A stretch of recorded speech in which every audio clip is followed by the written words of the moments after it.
Ladies and gentlemen, we are currently on the edge of the greatest change in history. From the perspective of information technology, the use of information networks and artificial intelligence. The latest bestseller from Harari, named Nexus, deals with this subject. It is a brief history of information networks from the Stone Age to artificial intelligence. Harari, as an atheist, left out the answers from the Holy Scriptures.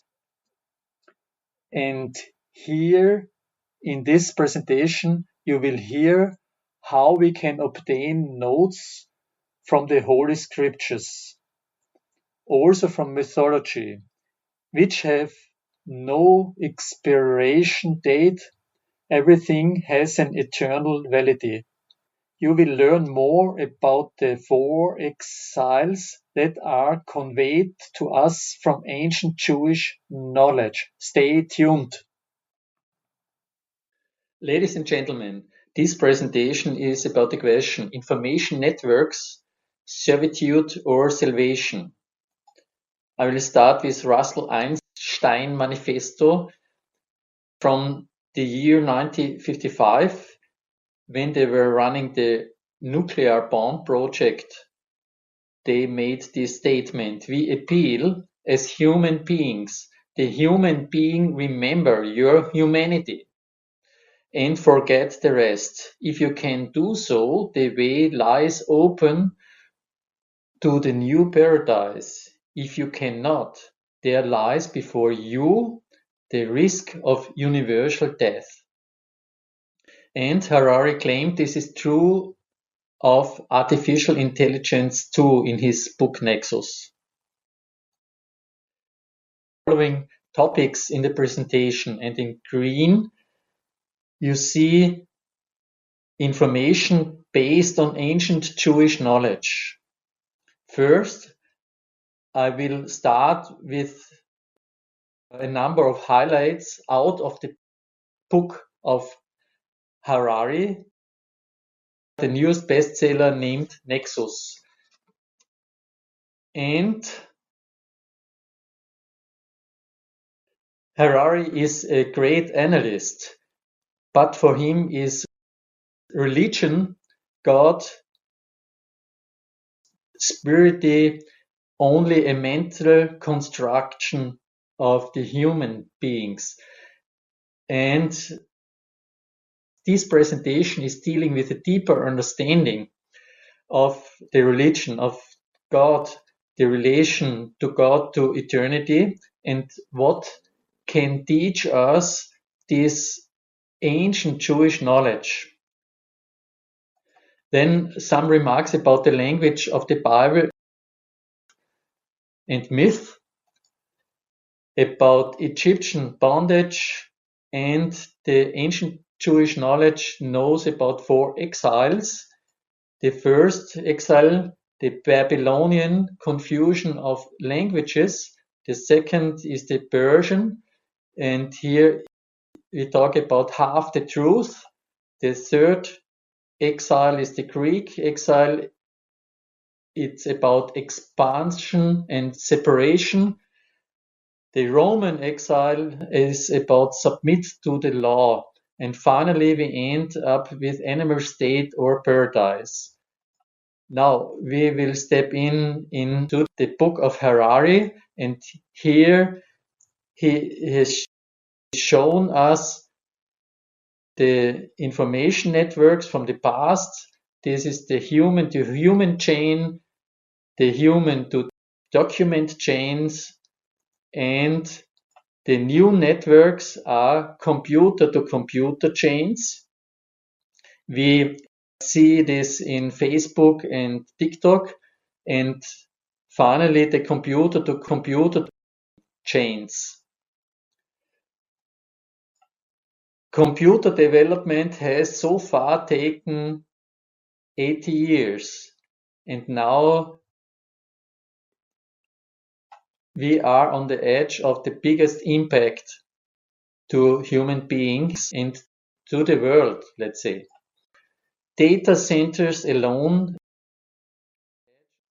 let's say currently accounts between 1 to 1.5% of the global energy usage. And data network is always on. It means the privacy ends. So this is the end of privacy. This fact is important for the social credit systems. When you live in China, this has a big impact to your life.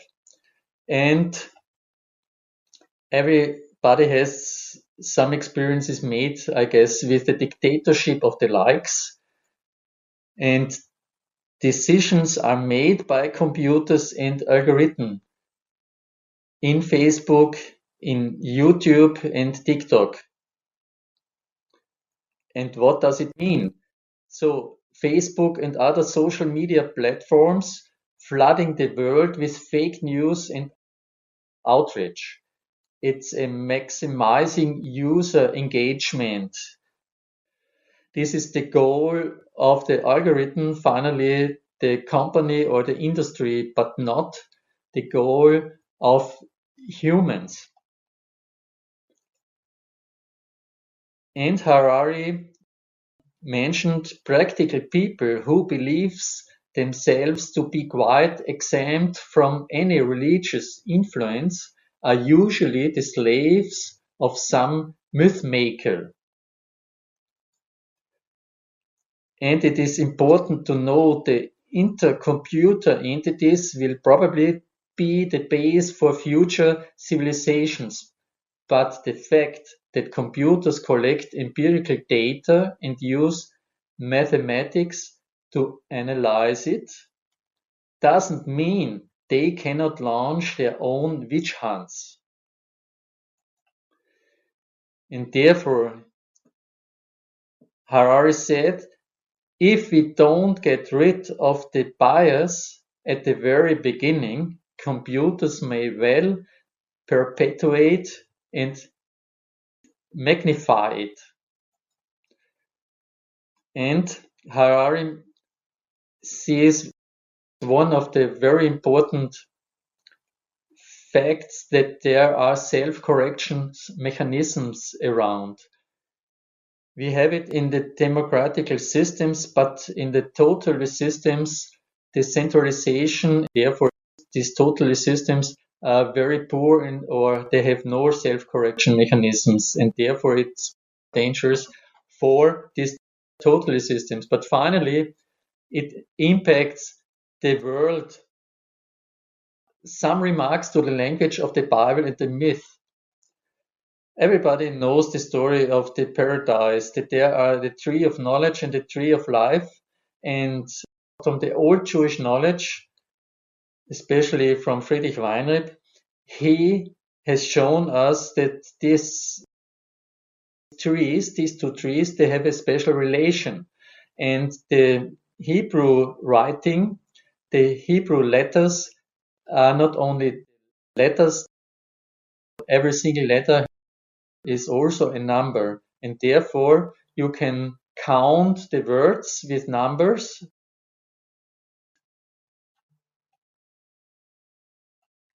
And Friedrich Weinreb has shown that the number of the tree of life represents the 1, and 4 times higher is the number of the tree of knowledge.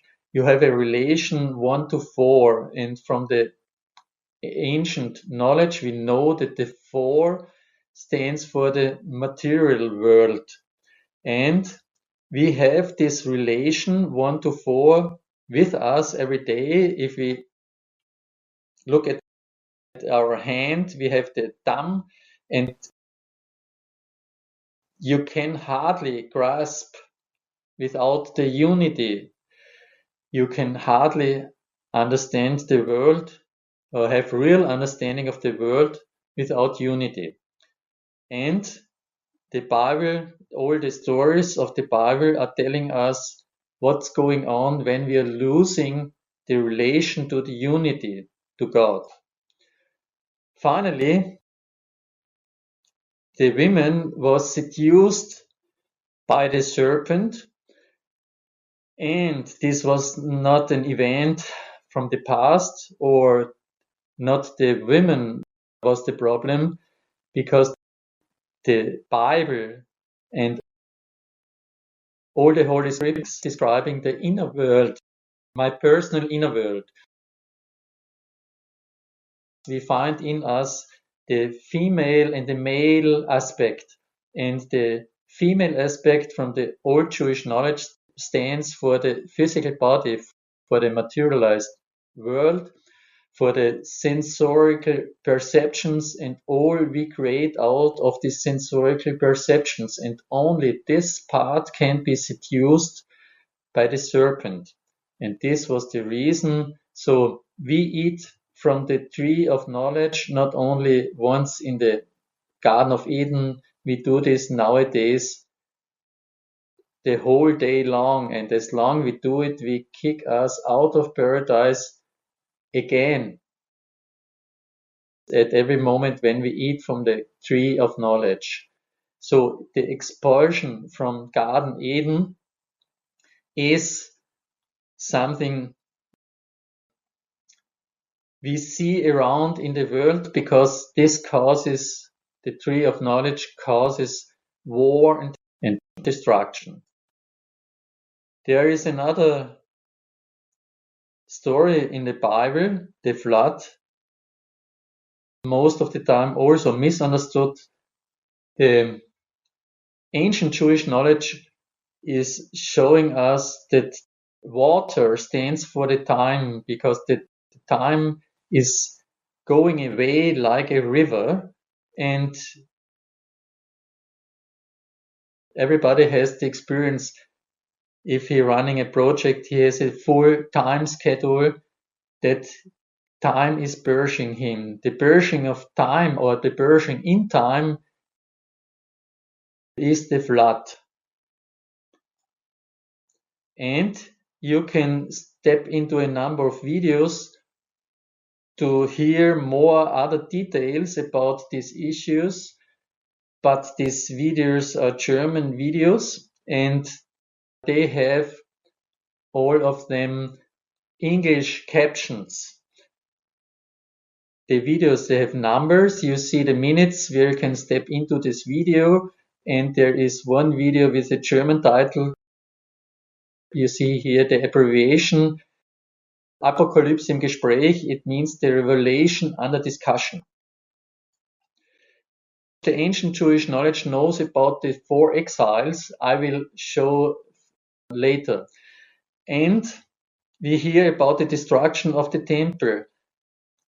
When we read this, whenever we have our historical focus, we are using the categories of the tree of knowledge. The Bible is written in the language of the tree of life. It comes from the eternal, and there is no historical dimension. Everything happens now, everything happens within me. The destruction of the temple means when I have no relation to eternity, to God, to love, then my temple is destroyed. Everybody knows about idolatry, and as long as we are taking from the tree of knowledge, we are running into confusion, into the confusing multiplicity. On the other side, the tree of life is teaching us the unity of everything. In the language of the Bible, in the last book of the Bible, we read of this number 666 for the beast, for the monster, and that no one may buy or sell except one who has the number of his name. So the tree of knowledge teaches us in logic and calculation, and this makes possible to buy and sell. The myth, the Greek myth, showing us what Sisyphus is doing, and everybody may have sometimes feel like Sisyphus when he was running the treadmill of his daily work, or as long as we eating from the tree of knowledge, we will faced with death. And Hades is where are the death people coming? The Titans are making the chaos in our real world, but the chaos of our personal world is also caused by the Titans. The Greek myths knows about the 3 female gorgons, the cruel females, so women. This is not something outside of us. As I mentioned before, the female stands for the physical world, and it shows us what impact the focus of the physical world has with us. The Medusa with the hair of serpents, whenever we look in her face, we will be stoned. So we know, or we think sometimes that some people may be zombies or remote controlled. So we hear also about the Hydra. So if we try to fight against the Hydra, we can cut off a head, but immediately another head is there. So it's the same quality as we can find in the beast of the Bible. Then we hear about the Hekatoncheiren, the giant person with hundreds of hands and a big number of heads. And about the Hecate, this is a goddess about magic and necromancy. So if you're more closer to the scope of death, then you came in touch with this. And she is the guardian of the gates between the worlds. And about the chimera, so the beast of the Bible, the monster is also a chimera, a mixture of different animals. So, and we will go on with the Egyptian bondage. Everybody knows about the Egyptian bondage because of these Hollywood movies. But from the ancient Jewish knowledge, it is the bondage of the duality. We are living in the duality, and if we are focused on this duality, we are running into Egyptian bondage. Everybody knows about Joseph in Egypt. He was the one who was sold by his brothers to a merchant, and the merchant brought Joseph to Egypt, and he was many years in prison, and there Egypt saw that he was able, Joseph is a Hebrew man, and he was able to tell the meaning of the dreams. And Pharaoh had 2 dreams. Nobody in Egypt land could tell him what does it mean. And one of these wine out men who was in prison as well, who was faced with Joseph, told him that there might be one Hebrew who can tell him the meaning of his dreams, and he did so, and this was the reason why he came to the extraordinary position of the second important man in Egypt. He was responsible that the supply stores for the future were well organized. And everybody knows about Pharaoh after this area of Joseph, when Moses was born, and Pharaoh has no more relation to the eternity, to experience of God. and therefore he ordered to kill the male children. And from the ancient Jewish knowledge, the male is standing for the soul. It is the hidden part, and the soul needs a body to live in, and this is the female part. Everybody knows about these 10 plagues. And from the ancient Jewish knowledge, they tell us as long as you have no relation to this law, these 10 laws of the Old Testament, then you will be faced with the 10 plagues. A characteristic of the Egypt is the number 6. The stories tell us about the 600 horses and the 600,000 Hebrews, and 6 stands for the 6th day in the Genesis. This is the moment when we live in paradise and we eat from the tree of knowledge, and we have to leave paradise. In the New Testament, it's about the day when Jesus was crucified. And the Hebrew, finally, they could leave Egypt. They were crossing the sea because the sea, the time was splitted, and they could cross the sea. The Egypt army was hitting the Egypts, and they were drowning in the sea. So the body finally cannot split the sea. So what does it mean? The Egypt bondage is a life of plagues. And now let's go to the first exile. It's the Babylonian exile. Everybody knows it because of this confusion of the language is well known, this story. And Nimrod, the ruler, the first mighty man on earth, he was the founder of Babylon.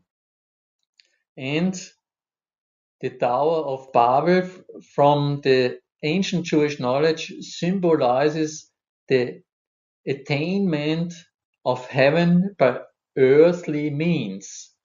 So this is what we are working on.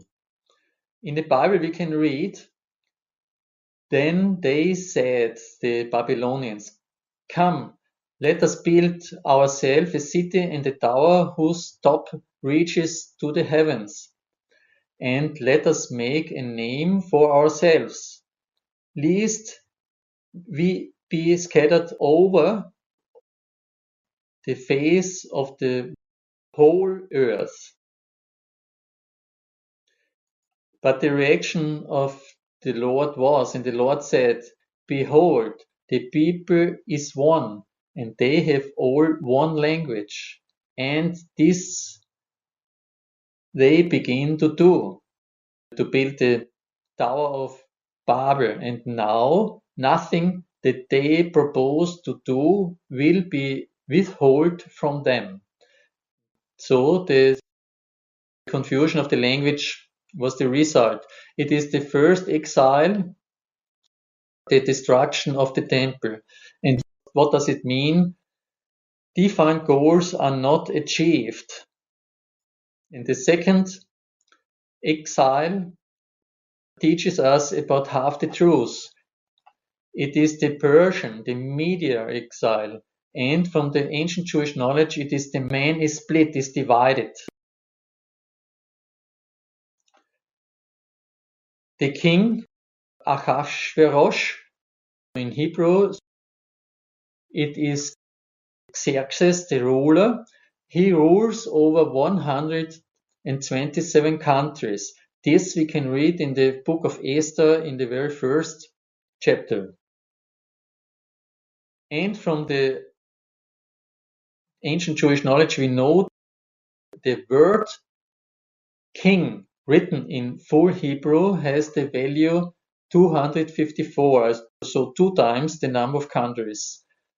But the king certainly feels like king of the whole world, but his mind is facing only with half of the world. This is the second exile. There is no temple.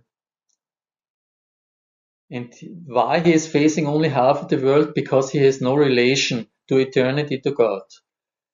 And another number showing this half the truth is 3.5. We can read in the Bible. Also in the book of Daniel, he is teaching us about 1 and 2.5. And what does it mean? So we are living in the 7th day of the Genesis, and the half of the 7th day is the 3.5. And the impact for the day is the eternal, the beyond. Heaven is unknown. God is dead. If we are in this relation, it is the life of half the truth. Only the visible counts. The third exile is the expansion and separation. It's the Greek exile. It's related to the name of Javan. It's the grandchild of Noah. It's the third exile. The second temple is built. And everybody knows Alexander the Great.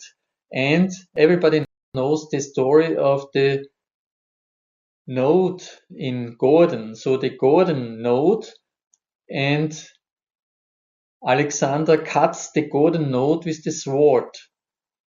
The ancient Jewish knowledge tell us what does it mean. Heaven and earth are separated.